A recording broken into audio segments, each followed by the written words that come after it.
आज मी तुम्हाला या तयार केलेल्या टेस्टरने बॅटरीचा पॉझिटिव्ह टोक आणि निगेटिव्ह टोक कसं चेक करायचं मी ते सांगणार आहे। आम्ही हा टेस्टर तयार केलेला आहे। या टेस्टरचं हे पॉझिटिव्ह टोक आहे आणि हे निगेटिव्ह टोक आहे। जर टेस्टरचं पॉझिटिव्ह टोक बॅटरीच्या पॉझिटिव्ह टोकाला आणि टेस्टरचं निगेटिव्ह टोक बॅटरीच्या निगेटिव्ह टोकाला जर लावलं तर जो लॅम्प लागणार आहे तो रेड कलरचा लागणार आहे। याच्यावरनं आपल्याला बॅटरीचं जे पॉझिटिव्ह टोक आहे ते या टर्मिनलमुळे ओळखता येणार आहे। जरी तुमच्या बॅटरीवर किंवा दोन DC सप्लायच्या वायरवर जर पॉझिटिव्ह निगेटिव्ह टर्मिनल मार्किंग नसेल तर आपल्याला या टेस्टरने कोणतं टोक पॉझिटिव्ह आहे आणि कोणतं टोक निगेटिव्ह आहे हे समजणार आहे।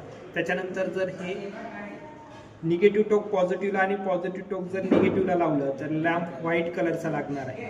हे बघा, हा व्हाईट कलरचा लागलेला आहे। इथे पॉझिटिव्ह टोकाला मी निगेटिव्ह टोक जोडले आणि निगेटिव्ह टोकाला पॉझिटिव्ह टोक जोडले, त्याच्यामुळे टेस्टरचा जो लॅम्प आहे तो व्हाईट लागला आहे। आणि जर पॉझिटिव्ह टोकाला पॉझिटिव्ह आणि निगेटिव्ह टोकाला जर निगेटिव्ह जर जोडलं तर टेस्टरचा जो लॅम्प आहे तो रेड कलरचा लागतो। हे बघा, धन्यवाद।